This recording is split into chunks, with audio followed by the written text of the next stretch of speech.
नमस्कार, सादर प्रणाम। भारत सरकार के शिक्षा मंत्री जिनके इस्तीफे के लिए सोनम वांगचुक ने आमरण अनशन शुरू किया था, कॉकरोच जनता पार्टी ने धरना प्रदर्शन शुरू किया था, वे तमाम दबाव के बावजूद इस्तीफा नहीं देंगे, क्योंकि इस्तीफा देने से सरकार की छवि प्रभावित हो सकती है, जो मोदी सरकार कभी नहीं होने देगी। यद्यपि विपक्ष के नेताओं, जिसमें राहुल गांधी और अखिलेश यादव जी भी हैं, उन्होंने केंद्र से धर्मेंद्र प्रधान के इस्तीफे की मांग की है और कहा है चर्चा तब होगी जब पहले ये इस्तीफा दे। इस बीच एक नया डेवलपमेंट हुआ है कि अब जल्द ही कुछ आश्वासनों के साथ न केवल सोनम वांगचुक का आमरण अनशन समाप्त होगा, बल्कि सीजेपी के जो ये कॉकरोच जनता पार्टी है का आंदोलन भी अस्ताचल की ओर धीरे धीरे बढ़ रहा है। विस्तार से बताऊंगा। आप मुझे यानी डॉक्टर ओम प्रकाश मिश्र को सुन रहे हैं इट्स ओम ऑफिशियल पर, जो एक रेडियो प्लेटफॉर्म है। जी हाँ, जैसा कि हमने बताया कि शिक्षा मंत्री धर्मेंद्र प्रधान से न तो सरकार इस्तीफा मांगेगी और न ही वो इस्तीफा देंगे, क्योंकि सरकार बिल्कुल संदेश नहीं देना चाहती है कि वो किसी तरह के आंदोलनों से डरती है। सरकार ने विपक्षी नेताओं की गिरफ्तारी के बाद ये भी संदेश दे दिया है कि वो विपक्ष के किसी भी तरह के दबाव में आने वाली नहीं, चाहे जितना विपक्ष के नेतागण, चाहे राहुल गांधी हो, चाहे अखिलेश यादव हो, चाहे अन्य कोई हो, चाहे जितना धर्मेंद्र प्रधान का इस्तीफा मांगे, वो इस्तीफा नहीं देंगे। विपक्ष की मांग है कि चर्चा से पहले इनका इस्तीफा हो।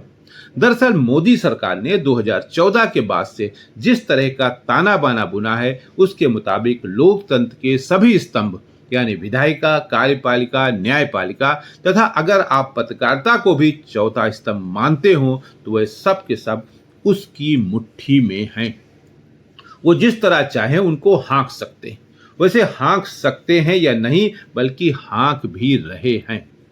अगर ऐसा न होता तो शायद सुप्रीम कोर्ट बुधवार को प्रदर्शनकारियों पर कथित पुलिस कार्रवाई से जुड़े मामले की तत्काल सुनवाई से इनकार कतई नहीं करती। याचिकाकर्ता वकील ने बार बार वीडियो का हवाला दिया, तब चीफ जस्टिस सूर्यकांत ने कहा कि इस स्टेज पर वीडियो देखने में हमारी रुचि नहीं है। यही कुछ हाल मेन स्ट्रीम मीडिया का है, उसकी भी रुचि प्रदर्शनकारियों का पक्ष रखने के बजाय सरकार को डिफेंड करने में है। ऐसे में यह कहना कतई गलत नहीं होगा कि अब सरकार अपनी ताकत के जरिए किसी न किसी तरह आंदोलन को समाप्त करने की रणनीति पर काम कर रही। भाजपा ने अपने आईटी सेल को भी सक्रिय कर दिया है, जो ये बताने में लगा है कि जंतर मंतर पर मौजूद छात्र नहीं, बल्कि विभिन्न राजनीतिक दलों के लोग हैं जो पुलिस को टारगेट कर रहे हैं, पुलिस पर पत्थर फेंक रहे हैं, जबकि पुलिस पेशेवर तरीके अपना रही।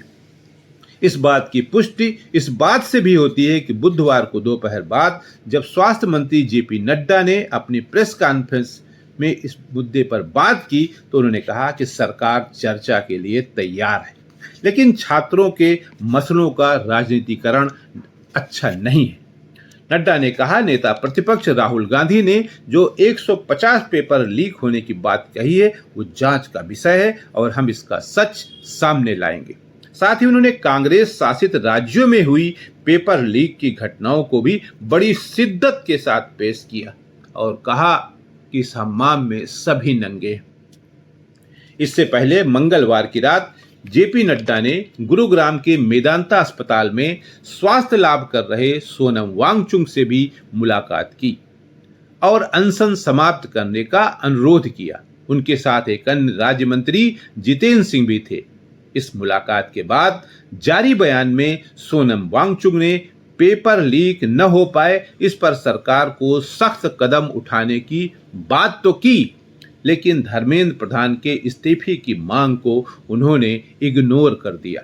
वांगचुक ने एक वीडियो जारी करके कहा कि सरकार को छात्रों के साथ ज्यादती नहीं करनी चाहिए तथा जिन छात्रों के विरुद्ध मुकदमे दर्ज हुए हैं उन्हें अगर वापस ले लिया जाए तो वे आमरण अनशन समाप्त कर सकते हैं। मतलब साफ है कि सरकार ने उन्हें अपने पाले में शायद कर लिया है। दूसरी तरफ कॉकरोच जनता पार्टी के प्रमुख अभिजीत दीपिके ने कहा कि मैं साफ कर देना चाहता हूं कि जब तक धर्मेंद्र प्रधान को नहीं हटाया जाता प्रोटेस्ट खत्म नहीं होगा। लेकिन जिस तरह प्रोटेस्ट को कुछ अराजक तत्व हिंसक बना रहे हैं, वो खतरे की घंटी है और ये अभिजीत को समझना चाहिए, उनके लोगों को समझना चाहिए कि ये गलत हो रहा है। और इस बात का सबूत भी है ये कि अब प्रोटेस्ट को समाप्त होने के दिन शायद आ गए। वैसे प्रोटेस्ट अगर समाप्त हो जाता है तो भी मैं यही कहूंगा कि आज देश की शिक्षा व्यवस्था को लेकर लाखों छात्रों के मन में जो संदेह है उसे दूर करने की आवश्यकता है। इसके लिए राजनीतिक जवाबदेही और सिस्टम को अधिक पारदर्शी बनाना ही होगा। वैसे ये अच्छी बात है कि सरकार और विपक्ष दोनों ही छात्रों के हितों की बात कर रहे हैं और दोनों का कहना है कि इस मुद्दे पर राजनीति नहीं होनी चाहिए। यकीनन नहीं होनी चाहिए, क्योंकि ये राजनीति का मुद्दा है नहीं, ये छात्रों के भविष्य का मुद्दा है। तो छात्रों के भविष्य के मुद्दा को लेकर राजनीति बिल्कुल नहीं होना चाहिए। ये उनका फ्यूचर है, फ्यूचर खराब हो गया तो दिक्कत हो जाएगी।